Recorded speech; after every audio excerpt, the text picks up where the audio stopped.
Now in this presentation, I'm going to focus on the behavioral and emotional challenges that kids have as a result of brain injury. So I'm going to talk about the kinds of problems that they have, some ways they might cope with them, and how their problems impact their families. As I always do, I'm going to try to include as many stories as I can about kids that I know, as that's the way that I learn things best, and I'm hoping that that will help you get a pretty clear picture of the concepts that I'm talking about. Now, I have a ton of material to go through, so I'm really hoping that you can hold your questions until the end, so that then I'll save some time for that. I'm also going to be here for a little while afterwards if you want to talk to me individually.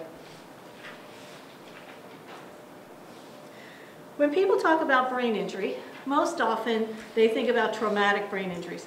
These are insults that are put on the brain by some kind of external force. This force might produce a diminished or an altered state of consciousness, but not always. Like a stage 1 concussion, the person might feel a little dazed for a little bit, but they don't necessarily have any problems with, being awake or knowing what was going on at the time. Over the shorter or maybe the longer term, that injury can result in some impairments in thinking, behavior, or physical skills. Okay. Traumatic injuries can be the result of a number of problems, including motor vehicle accidents, we think of them a lot, but also falls, sports injuries, assaults, and as we're increasingly hearing now, we have a lot of soldiers coming back from Iraq with mild head injuries as a result of blast injuries, those IEDs that go off in front of them. The term acquired brain injury is still injury, but it doesn't result from trauma. It's an injury to the brain which is not inherited and doesn't occur prenatally. So it doesn't deteriorate over time, but it still results in cognitive or physical problems. Some examples of an acquired injury are things like anoxia, like people get oxygen deprivation from near drowning events. They might have a cardiac arrest or a reaction to anesthesia or a stroke. Brain infections, okay, and even surgery to correct a different brain problem. So for example, you have a tumor that needs to be removed surgically. That surgeon needs to go through other areas of the brain in order to get to the tumor, and those areas might become injured. Although the causes of brain injury can be very different, the effects that they have on a child's life can be very similar. Data about pediatric brain injuries are collected by the Centers for Disease Control on a national level, and by the Center for Health Statistics on the state level in New Jersey. If you look at the national records, you see that approximately 62,000 kids between birth and age 19 are hospitalized with a brain injury. And then almost 600,000 kids in the same group are seen in hospital emergency departments. Maybe they're treated, but then they're sent home. Within New Jersey, the statistics for 1 year revealed about 1,200 kids age infancy through 17, who were hospitalized, while about 22,000 others had emergency room visits. There are no state statistics collected on either the national or the state level on acquired brain injury. For children and adults, brain injuries are classified in terms of their severity. You should note, though, that there's not a direct relationship between the level of severity we notice at the beginning, like when the accident first occurs, and the type or extent of problems that people have afterwards. For example, someone can sustain what looks like a very mild brain injury, and then they can have very large and extensive problems afterwards. I was just talking last hour about a guy that I've been working with for more than 20 years, had what looked like a very mild head injury, no loss of consciousness, and yet he has been severely disabled since that time, has not been able to work or even function really a lot on a day-to-day basis. When an individual is said to have suffered from a mild brain injury, they might have a very brief or maybe no loss of consciousness at all. Young children particularly are less likely to lose consciousness even when they've sustained a mild injury. It's entirely possible, too, you should know, to sustain a brain injury without hitting your head or having something hit your head. Just the motion of your head moving back and forth really fast on your neck can create a brain injury as your brain slams against the inside of your skull. A lot of times we think of that what whiplash is, an acceleration-deceleration injury. However, shaken baby syndrome also is that kind of injury as well. As the baby is shaken, their brain is sloshing back and forth against their skull. A moderate brain injury is defined by an interval of coma that lasts less than 24 hours. And then you might guess that a severe injury is something that results in a coma that lasts longer than that, longer than 24 hours. Again, though, particularly when you talk about kids with brain injuries, the length of coma may not be directly related to the kinds of deficits that they have afterwards unless that coma is very prolonged, like weeks or months. Many kids who look like they have very severe injuries initially can recover better than expected over time, while others are much more impacted. Years of studying the brain have developed or identified relationships between particular brain areas and specific skills. For example, the occipital lobes there at the back of the brain are responsible for the visual system, like basic visual perception and processing. With an injury to that area, the child or adult can have eyes that function perfectly, but they're totally blind because the brain can't make sense of the information that the eyes send back. Okay. With other types of injury, they might have a loss of color vision, or they might have trouble identifying objects that they see, or they might lose vision in a particular part of their visual field. The parietal area, which is up here at the top, appears to have two basic functions. One is somatosensory, means it processes body sensations, identify where different body parts are in space, and integrates sensory information from the visual and body regions. You literally have one part of your brain that is assigned to cover every square inch of your body on the outside and most of it on the inside. That's why people who have amputations suffer from phantom limb syndrome. Their limb is no longer there, but that brain area is still there. And it's sending information back to keep itself busy even though it's incorrect information. The primary responsibilities of the temporal lobe, which are the ones here over your ears, things like auditory processing, verbal and nonverbal, higher order auditory and visual perception, language processing, memory, and some emotional processing. The brain area that tends to be the most easily damaged as a result of a traumatic injury are the frontal lobes, right here in your forehead. If you think of your brain like a computer, they are the most sophisticated programs that we have. And as a result, they are the most easily dented. So they're like the EXE problems, programs in your computer system. Frontal lobes are responsible for skills like attention, like kind of directing your focus. Initiation, like starting and stopping behaviors. Planning and organization, flexibility. I'm sure everybody has some older person in their life that they say, oh, he's set in their ways. That actually is true because as you age, and as I get older, that aging term kind of moves forward a whole lot, but your frontal lobes actually shrink and you become less flexible a thinker. Frontal lobes are in charge of abstract thinking, things like impulse control and emotional and behavioral regulation. There are a large number of factors that have an impact on someone's ability to recover from an injury. As you would expect, severity of injury is a critical predictor of eventual recovery. You would probably also think about the type of injury. For example, strokes usually result in damage to a very particular area of the brain, although the extent of damage might vary, while trauma injuries result from a force going through the entire brain. There may be certain areas of that brain that show up, say, on a PET scan or an MRI as being damaged, but that doesn't mean that other parts of the brain aren't also affected. Some factors that affect recovery also include the age when that injury occurred. For example, kids who are severely injured when they're very young might not be able to develop some cognitive capacities later. An adult with the same kind of extensive injury has already developed those skills, and they could likely retain them, at least a little bit of them. Children's cognitive functioning level prior to injury can be a factor in recovery as well. So kids who have more advanced skills initially can lose capabilities, but they still might end up within the normal range, whereas someone who's functioning lower might fall below. Pre-existing cognitive problems, the ones I think about a lot are things like ADHD or learning disabilities, can become exaggerated. I don't know exactly how this works, but it seems to me that brain injuries always seem to target someone's weak points, and makes them worse. And I only know a couple of people who kind of seem to be almost better after their injury. One particular one I can think of is a guy who was really like a nasty, irritable, angry guy his whole life. And after his injury, which affected the frontal lobes of his brain, he was pleasant and kind of got along with everybody. He didn't really notice the changes, but boy, everybody around him did. There are many other issues that affect recovery, including the length of time since the injury, the access to rehabilitation services, socioeconomic factors, family factors, and I could go on and on. My experience has taught me that brain injuries can change a child's thinking, feeling, behavior, personality in any number of ways.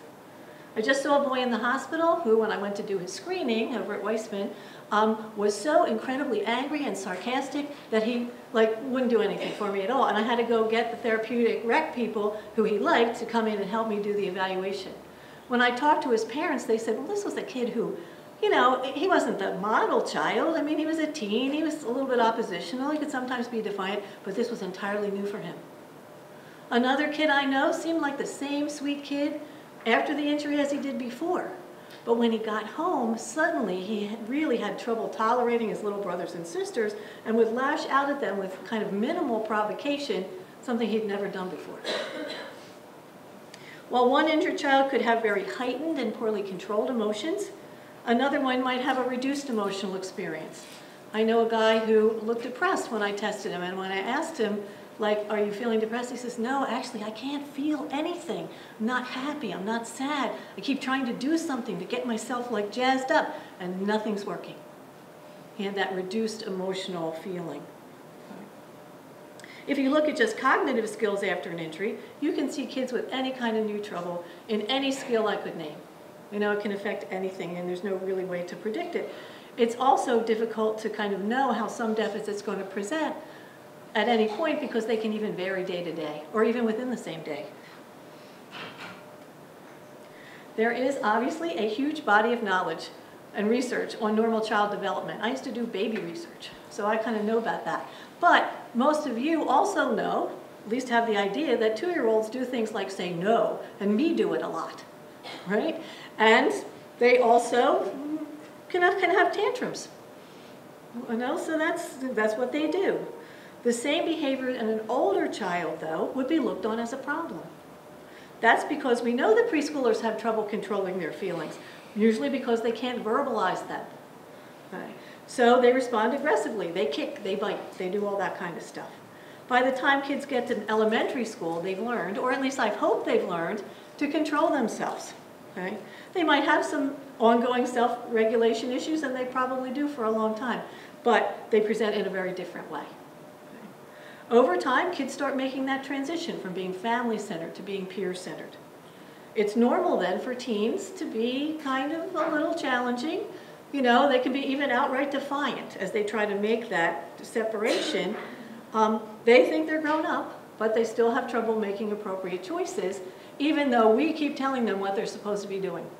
It's just their developmental goal or, you know, challenge at that time.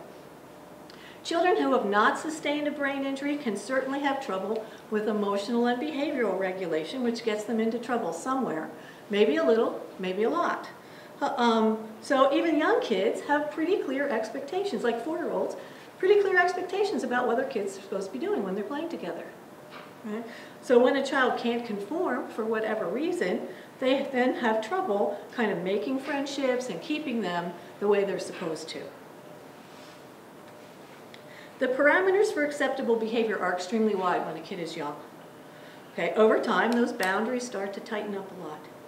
So young kids with injuries might not look that different from other kids their age. We also tend to excuse a lot of that. Oh, they're so little. Oh, he's just a boy. You know, all those kinds of things we say.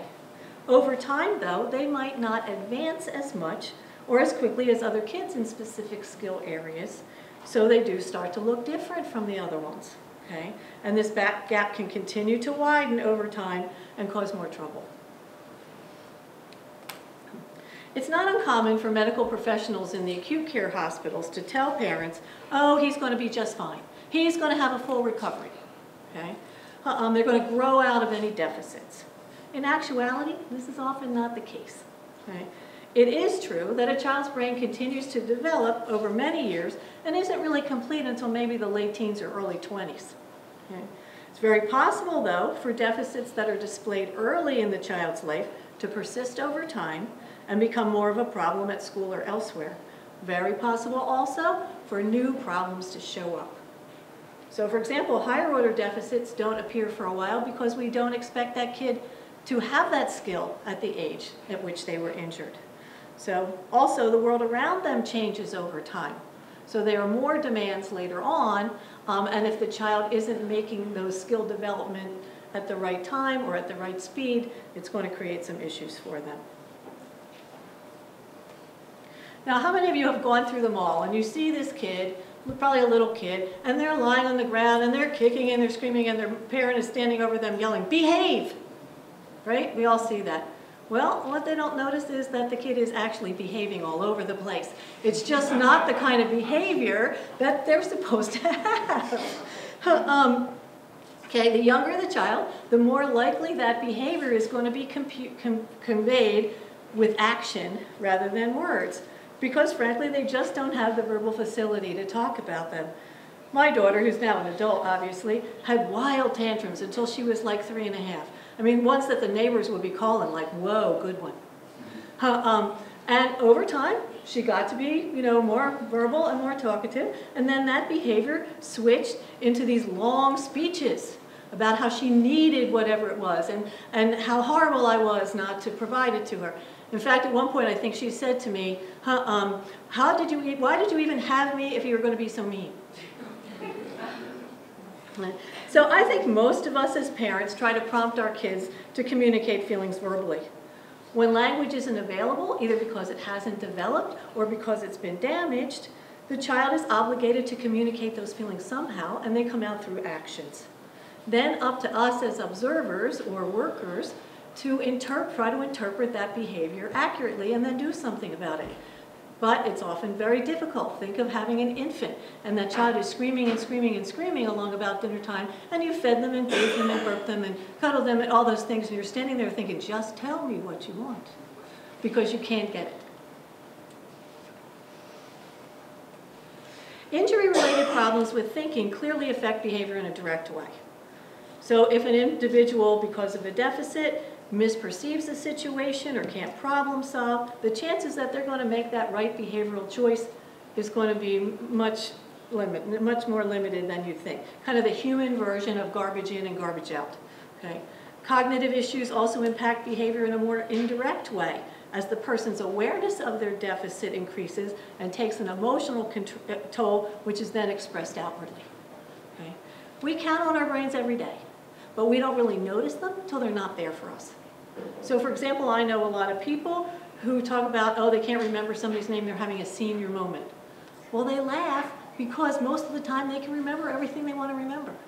When an individual begins to have memory problems due to Alzheimer's, though, no longer a joking matter, because now they can't count on their brain. So when a child has an issue, okay, and especially a teen, they really perceive those discrepancies very intensely. I used to be able to do this, and now I can't, and they can react emotionally to that loss. When that happens, we have to really take that child's perspective. Always easy to try to discount the problems. Oh, they'll go away. Oh, we're working on this. Oh, don't be upset. But then that negates the child's experience, and you can't really utilize that child's strengths then, because they're totally thinking that you're not getting it. You really have to work harder. Okay. The process of adapting to an injury is highly individual. Brain injury affects that kid immediately and over the long term. But it also extends those ripples outwards into parents and siblings and extended family and friends and even beyond into the community. Every brain injury is unique, and every family is affected differently. Okay, with members having to make a lot of adjustments when it happens. Brain injury, particularly when it's severe, results in loss.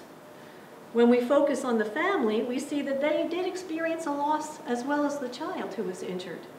While they might be extremely happy that their child is there and still alive, they have to get used to the idea that the child they have now is not the child they had before. Right? So dealing with loss proceeds in a certain pattern, but does not conform to any specific kind of time frame or go at a certain pace.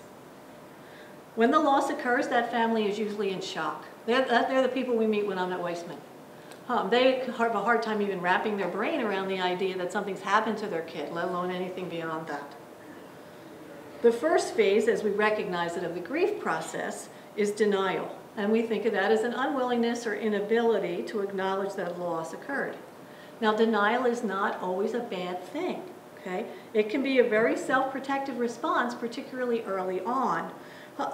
Parents in this phase often cling to small little pieces, signs that the child is kind of waking up or doing things. And then they extrapolate them into like some wonderful long-term outcome. At other points, you know, they also focus on very long-term issues. Like I can't tell you how many parents I have of 4, 5, 6-year-olds who ask me, will my child be able to go to college? You know, looking at the immediate is too scary, so they have to push their energy into the future. Okay? During the next phase, the individuals might have a clearer awareness of the immediate issues, but they become very angry. So they're placing blame all over the place. Blame for who caused the injury. Blame on the insurance companies who won't fund what they think is appropriate. This anger can also be displaced onto other family members or onto the treatment staff. So it really affects relationships in a negative way. Depression becomes evident when family members realize on a deeper level that their injured child's deficits are likely going to be ongoing and maybe permanent. At that stage, family dysfunction can really become significant because they, in addition to kind of just that awareness, they also struggle with things like caregiving exhaustion or financial strain. And all, you know, interaction problems then add to the issues that they have to deal with. The goal of working through the grief process is to reach a stage of acceptance. As I tell most parents, my definition of acceptance doesn't mean liking what happened.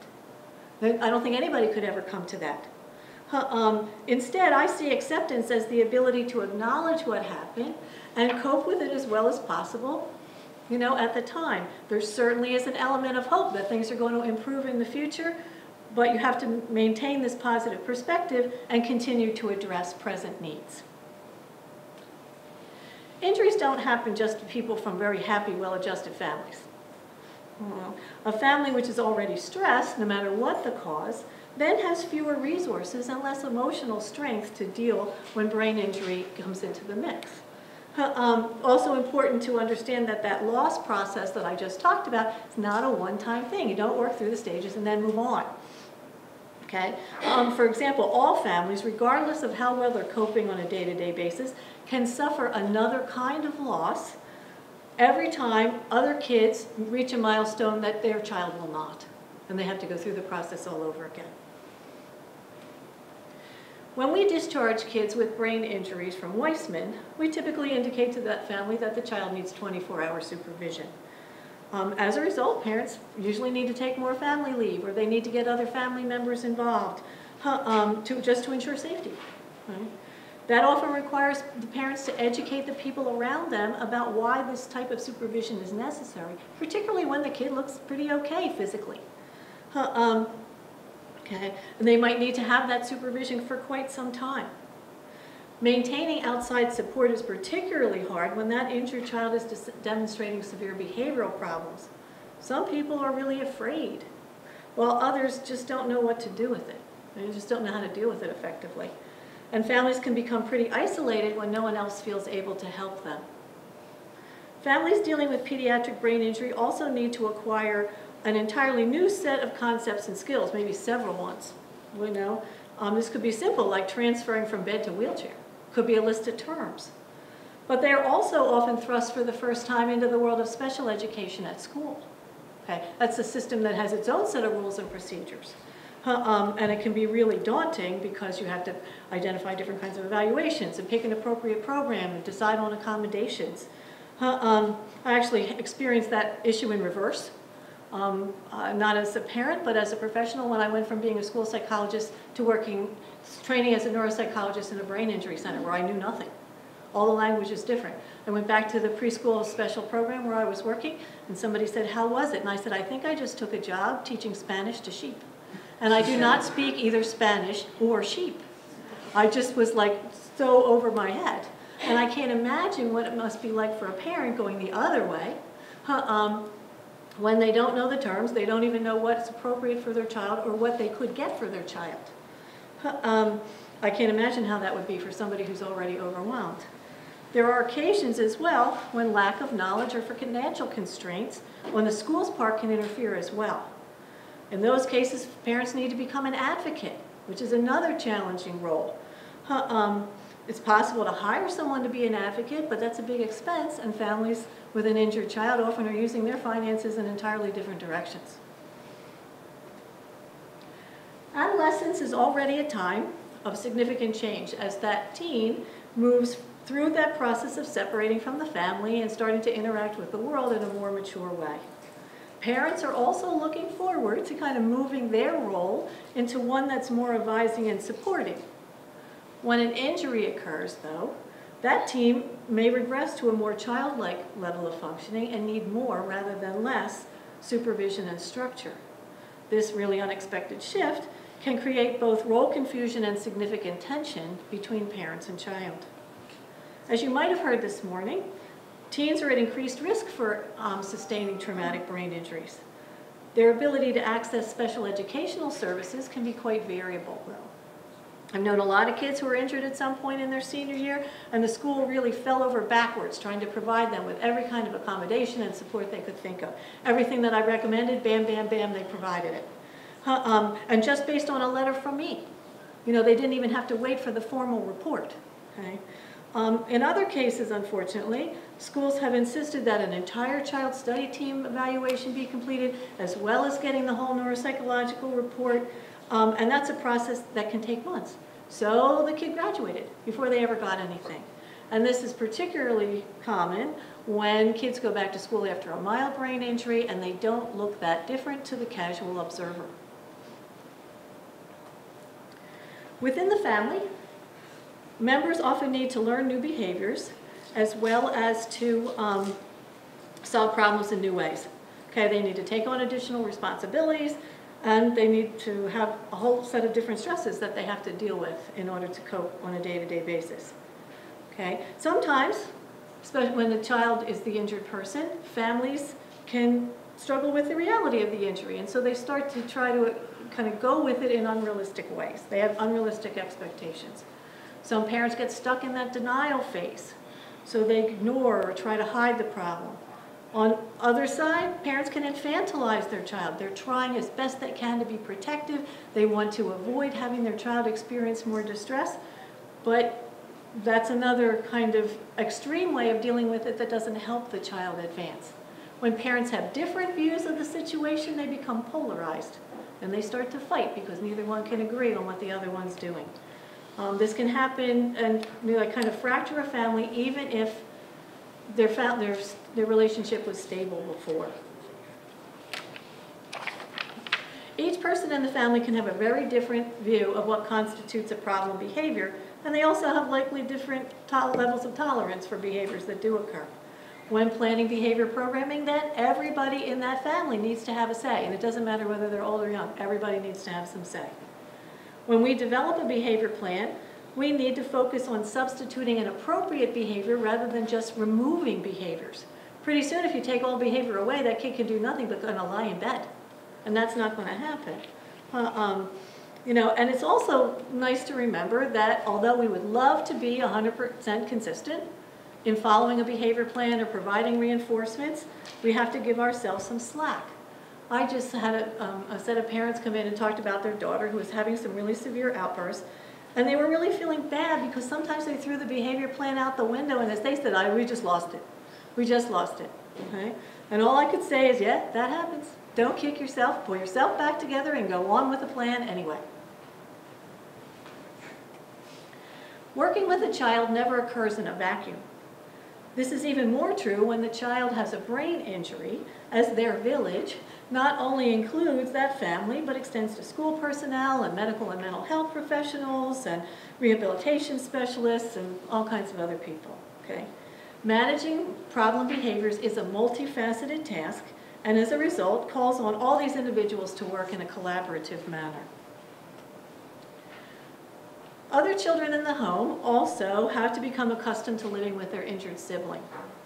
At Weissman, we make a point of inviting those kids in to talk about the differences that they might see in their family member, and maybe we hope that they're going to become more tolerant of that. They're going to be more accepting of their need to take on kind of new jobs in the home. The data actually suggests that about 80% of people with brain injuries eventually live with family members. Right? While the younger kids are obviously under the care of their parents for a long time, they, again, eventually can become the responsibility of their siblings. When this reality hits home, some rise to the occasion. They become more mature, they become more responsible, while others get angry and resentful. Okay? And when one child in a family takes up a very large amount of parent energy, resources, whatever, because they have an illness or an injury, there is unfortunately a tendency for other kids to get lost in the shuffle. It's important then for parents to make a concerted effort to attend to those other kids, not just basic needs, but also really caring for them so that they feel special rather than just ignored. When these aren't met, the siblings have a big risk of acting out in order to try to get the attention that they need. One of the saddest stories I had, I was referred a little girl, she was 14, who had a brother with a brain injury, and the kid was so involved that the parents were really like totally stretched to the max, just taking care of him in all his various issues. And this girl had expressed at school very clear, not just suicidal ideas, but a plan. I am going to do this. When I talked to her and I asked her like what was going on here, she said, listen, I don't exist anymore. I am not here anymore, so why be here anymore? That was her rationale. She just had gotten so lost. Most of us have a tendency to want to help when we hear of some catastrophic event happening to someone, okay, or some family. When people hear that a kid has been injured, the phone rings all the time for updates. People are bringing food to the family. They might volunteer to drive the other kids to activities. There's tons and tons of support early on. Okay? As time goes on, though, those friends and family remain very well-meaning, but they have this tendency to go on back to their lives. That would be kind of a normal thing, so the offers of help dwindle down. And I think that most people have to underestimate how difficult and wearing caring for a child with a brain injury actually is. They have no frame of reference. They've never been exposed to it. Okay? So at the beginning, a lot of parents feel really embarrassed at the thought of having to take help from people, particularly people outside their family, so they might minimize their need. They feel bad when someone gives them help. At best we can at Weissman, we encourage parents to work on getting comfortable with both asking for and accepting help when it comes their way, because without it, they run the risk of becoming, at the very least, exhausted at times when they need help the most.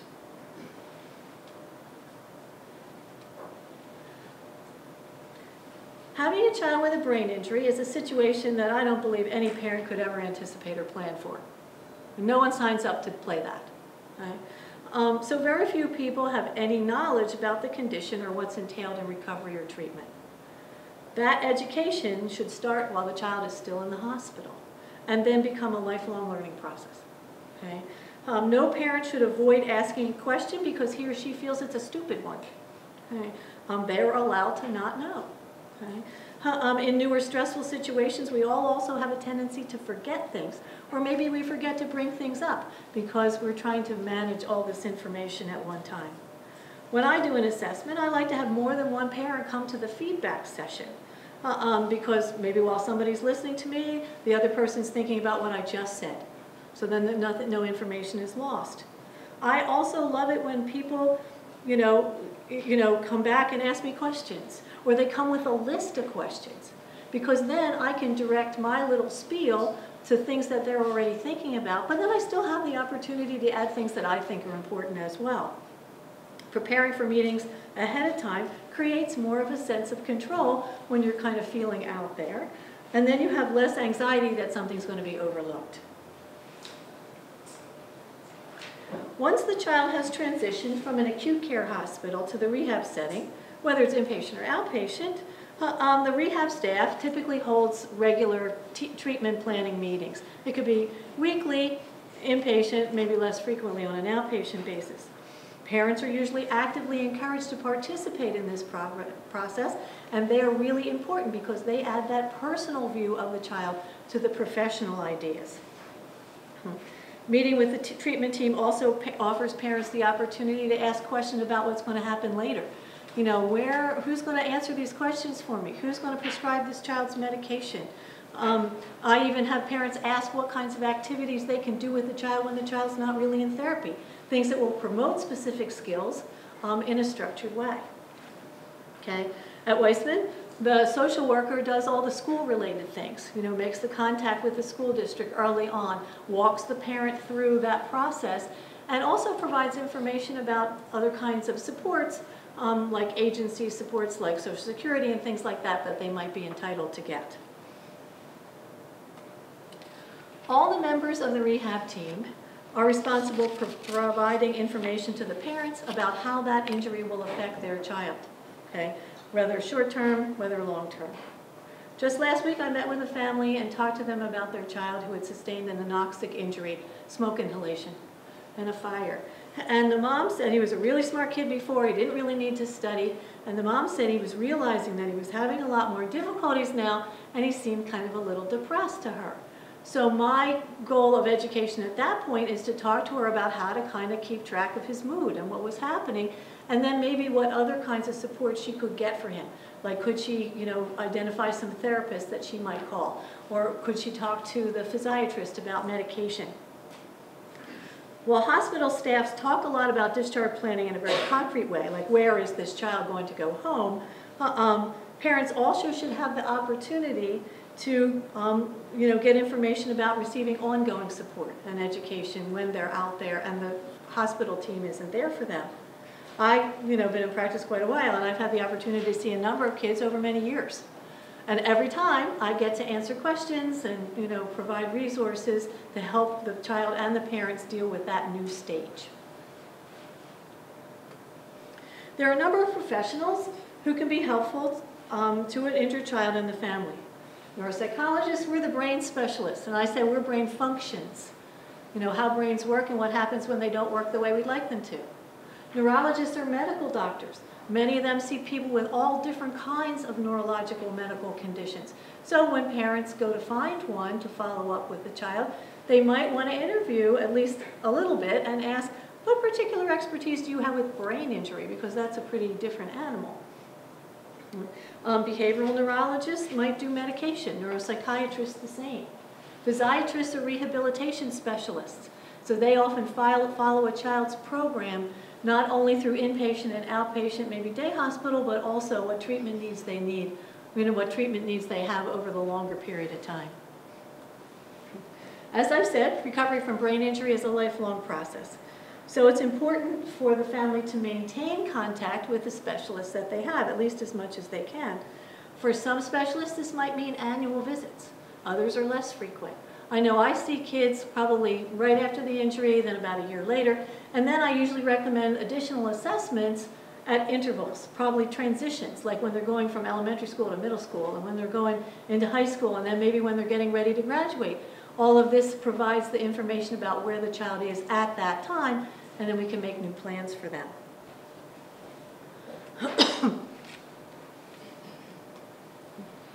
Planning interventions for problem behaviors follow a specific set of steps. These are the ABCs. The antecedents, which are the things that come before the problem occurs, the behavior, which is what the child does, and then the consequences, what comes as a result of the behavior. This might be incidental, it just happens spontaneously, or it might be planned. This is what is, this is what we can see is going to happen based on that. I will tell you, in general, the best place to interfere with or intervene with a problem in behavior is before the behavior starts. You have to think about it like a thunderstorm. You can't do anything when the thunderstorm is raining down on you. What you can do, though, is listen to the weather, see it approaching, and take steps to protect. That would be a normal thing. Doing a good assessment of behavior will also likely include other evaluations as well. This is probably going to include neuropsychological testing, which provides information about the child's cognitive weaknesses that might be included, as well as other things we're going to talk about in a second. Okay. First, data is collected on the child's performance on a day-to-day basis in order to identify problems that trigger the outburst or the behavior issue. Okay. For example, we want to look at aspects of the environment. How much stimulation is in that environment? What activity is going on? Even who are the people in the room? Because sometimes a child can react very negatively to a person, even if nothing else is going wrong. After looking at this external material, then we want to look at the internal aspects of the child. So things like their fatigue or their physical limitations. Problem behaviors can also occur because of injury-related issues with emotional stability, or difficulties understanding what's expected. A formal analysis of behavior often involves using a chart, kind of like this, where all the elements are described. Okay? And you have to be pretty concrete. Parents and teachers will say, he acted out today during math. What really happened is, first the child looked at the paper, then he verbalized an obscenity, then he threw his pencil, then he ripped up his paper, then he ran out of the room. Okay? Very specific kinds of things. Okay? And that allows, looking at it that way, allows us to make the most effective interventions. School personnel, particularly those who work with kids with special educational needs, typically have at least some experience with managing behavior problems. But the ones that you see with brain injury can be unique. So once the need for behavioral planning has been identified, it's important to include a brain injury specialist along with the team, because that person can add a specific perspective that's going to be useful. If the child has already been classified as eligible for special education services, the staff is going to try to add those modifications or those responses to specific behaviors into their IEP or into their Section 504 plan. Okay? So if they haven't been, then the first step is usually like the instructional support team or something like that, the intervention and referral services team, because they're going to review that child's behavior, they're going to recommend some modifications. The difference between those two services is that the second one, the more informal one, has to include a very specific timeline for looking at the problem again and deciding if it's working, because if it's not working, they're going to bump up to the next level. When behavior problems are more severe and they're not very amenable to what we consider to be the regular attempts at intervening, it might be appropriate to have that child's behavior assessed by a functional behavior analyst. Okay? This is not, though, a mandated service in school. You know, you can get it, but it's not mandated. An FBA is a very thorough evaluation and results in a formal written plan for intervening with the behavior. This type of analysis involves lengthy observation, often multiple hours, sometimes up to 8 hours, that take place in all the different settings that the child's in throughout the day: individual classroom, resource room, lunchroom, play yard, all of those things. It still focuses on potential triggers, and it doesn't really, unless the person really knows what they're doing, kind of take into account the brain injury contributions to the problems. Okay, so again, you probably need to have somebody who has some knowledge in the area, whether a neuropsychologist or someone else, maybe one of the support people from the Brain Injury Alliance, involved in the program planning. When the child begins to attend school, he or she learns really quickly that there are rules, there's routines, what's going to happen when I don't do what's expected. At home, not so much like that. We are really busy. We're getting incredibly busy. Okay? Home is much more free-form. And it's just hard to consistently provide very high level of structure and those fixed routines that these kids often need. Home is also the place where kids should be able to relax, you know? So they ought to be able to kind of loosen control a little bit. Sometimes that works for them, sometimes it does not. When the injured child has the same kinds of behavioral problems across a lot of settings, it's useful to deal with them in the same way each time. Again, that consistency is going to be really helpful. Sometimes, though, behavior problems are noted only in one setting. Maybe at school, where they have their own issues to deal with, but sometimes just at home, where that child knows everybody's going to take him in no matter what. So they relax the control and then they act out. Maybe they've held it in all day at school, and then they kind of start to get gangrenous when they get home. They just kind of like fall apart. That child still needs that behavioral support, but at this point it's not going to come from school personnel. It's probably going to require going back to that rehab treatment team. When addressing problem behaviors, it's really important to prioritize. As I said previously, there has to be some consensus among the family or the school people about what's the most important issue. That problem I talked about with that kid, in the math activity, we look at all the different behaviors he showed. Well, running out of the room probably presented a safety risk, so that needs to be addressed first. Okay? Then we focus on trying to provide him with an alternative way that he could escape the situation, the stress from that situation, and still maintain safety. Then later on, we can kind of backtrack. We need to do safety first. And it takes all kinds of different input to make that plan the most effective one. Professional assistance is particularly important when there's some severe problem or high risk. The child is engaging in self-injurious behaviors. He's severely impulsive, suicidal. All those things require immediate and significant help. As I said, consistency in behavior management at home is just as important at school. It's just harder to do it there. Any intervention plan that we come up with still has to be formal so that everybody knows what they're supposed to do when something happens. There should also be a timeline for implementation and a way to reassess. Medication can provide kids with internal support for behavioral control, just as removing triggers can support from the outside. When medication appears necessary, it's important for parents to educate themselves on the drugs, things like dosages, side effects, and then consult regularly with the physician. Teacher input is also valuable because they're going to be with that child for a large portion of the day, and they can provide a lot of information about how the medication or how the child is behaving over that point, which might reflect how effective the medication might be. I don't know any parents who take medicating their child lightly, okay? Particularly when the issues are emotional or behavioral rather than physical, like an infection.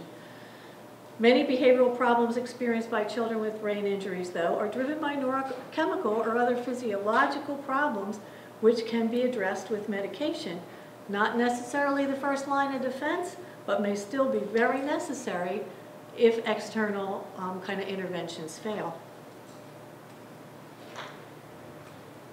We all hope that a crisis never happens, but it's important to be prepared in case it does.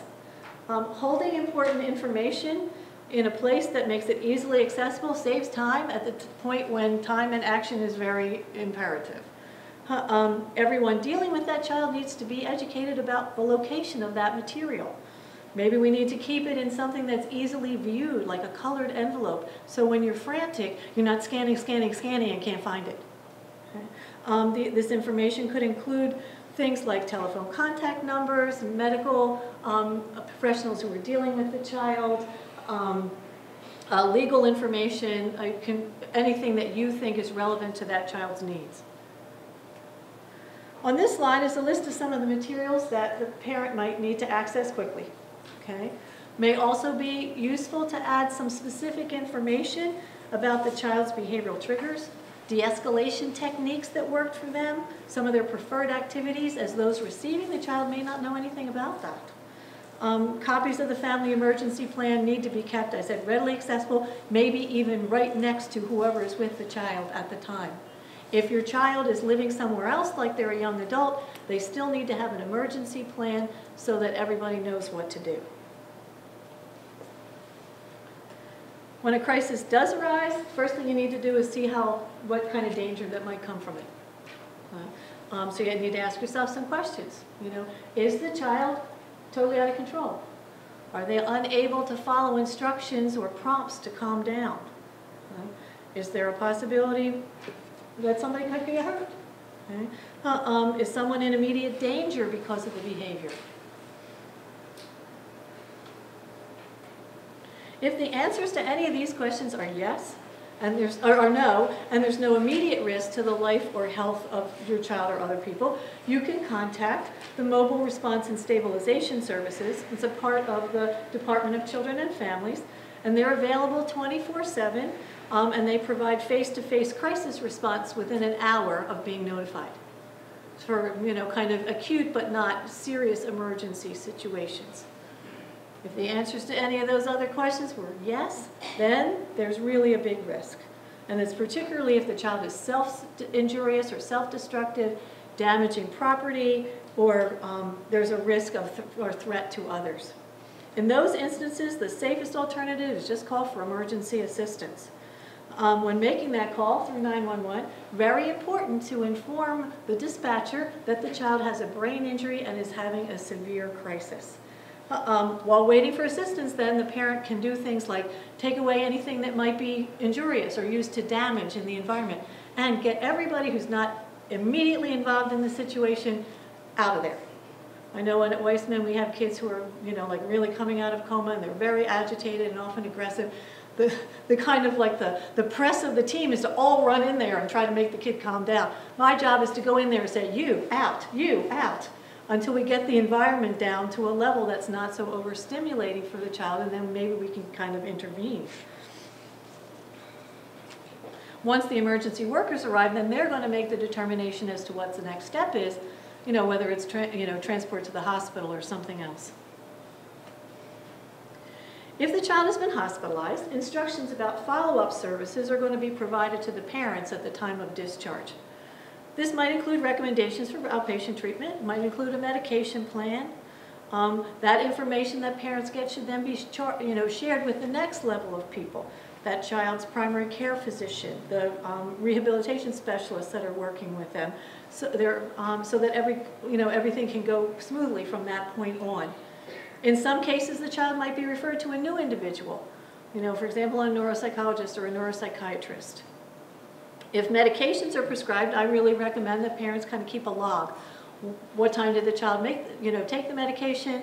What behaviors did they show afterwards? Did they show any side effects? And then you have a chronology that when you contact the physician, whether it's sooner because there's a problem or later as a normal follow-up, you can give them very accurate information about how the medication is affecting that kid.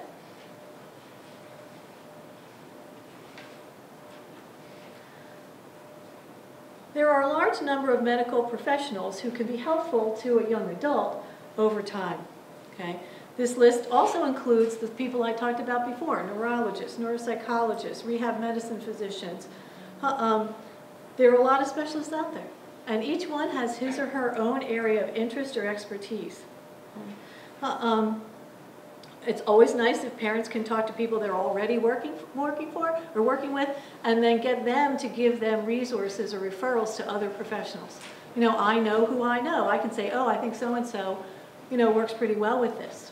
That's often you get a personal referral is always good. Then when they make contact, the parent needs to feel very free to ask very specific questions. How much do you know about this? How many kids do you see with this disorder? Frankly, not everyone works well with everyone else. Wonder of wonders.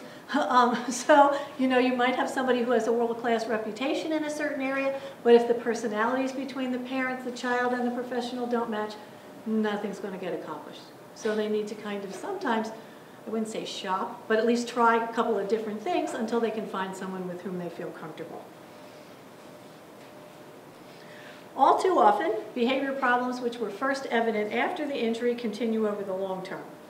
Also, as I said, there's a risk those problems could become exaggerated over time, or new problems can come up because the child and the world changes. The demands are different. In these situations, it remains very important for the adult with a brain injury to continue to have access to behavioral supports. These might be provided by a psychiatrist who does medication. They might have a counselor they see on a regular basis. My guy that I've been working with for a long time, the only service he still has, he still sees a neuropsychiatrist for medication, and he still sees me. I don't do any other therapy, I just have him. Kind of stopped everything else, but I kind of keep him. I always say, he'll be mine until I die or he does. Like he's worked with me a long time, and he feels very comfortable, and we get good things done. Having that long-term relationship is usually very helpful. That professional has a very clear idea of the chronology of the problem, as well as what's been effective or ineffective in the past.